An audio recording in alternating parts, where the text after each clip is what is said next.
L'affaire Palmade évolue au fil des jours.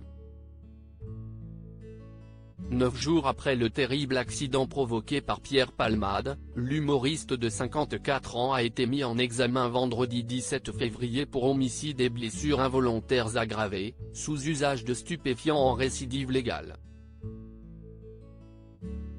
Alors que le parquet avait requis son placement en détention provisoire, le juge des libertés et de la détention a finalement décidé de le placer sous contrôle judiciaire, avec assignation à résidence assortie du port d'un bracelet électronique.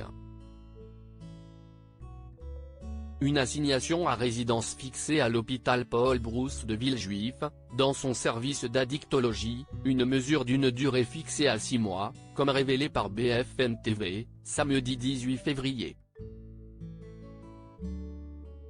Le parquet a immédiatement fait appel à cette décision. Ce dimanche 19 février, le JDD revient sur une audition libre durant laquelle Pierre Palmade avait été entendu en 2021. À l'automne de cette année-là, le comédien et Gary Yes, l'un des passagers du véhicule de l'humoriste, apparaissaient déjà ensemble. Et à ce moment, Gary Yes était entendu sous le régime de la garde à vue alors que la brigade des stupéfiants de la police judiciaire de Paris qui enquêtait sur un important trafic de drogue mettant en cause 4 prévenus. La police avait voulu entendre Pierre Palmade en audition libre, après avoir trouvé sa carte bancaire entre les mains de Gary Yes, employé d'un fast-food dans le 15e arrondissement de Paris. C'est à cette occasion que le comédien de 54 ans avait donné quelques détails sur le rôle de Gary Yes, ainsi que l'univers désespéré dans lequel il baignait depuis leur rencontre en 2008, via une appli de rencontre. Il aime quand je le pique, ma façon de faire. On apprend que Gary Yes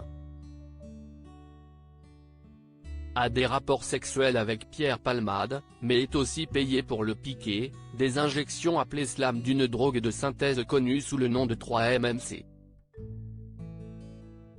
J'arrive à piquer, il aime quand je le pique, ma façon de faire, quand je lui fais des injections de 3-MMC, avait rétorqué Gary Yes. Devant la police, on découvre aussi un virement de 1 500 € de l'artiste vers son compte, ce qui le fait être présenté comme escort boy de ce dernier. Durant cette audition libre, Pierre Palmade reconnaît son addiction et cet univers toxique. Oui, si est de la merde, je tombe sur des tocards, ils prennent du fric, a-t-il confié. Ils profitent de mon état. Je serai toxicomane et alcoolique à vie. Mais je souhaite être abstinent. Si est une véritable maladie pour moi, je suis suivi par un psychiatre, je vais aux narcotiques anonymes. Je veux vraiment arrêter tout ça. Et pourtant,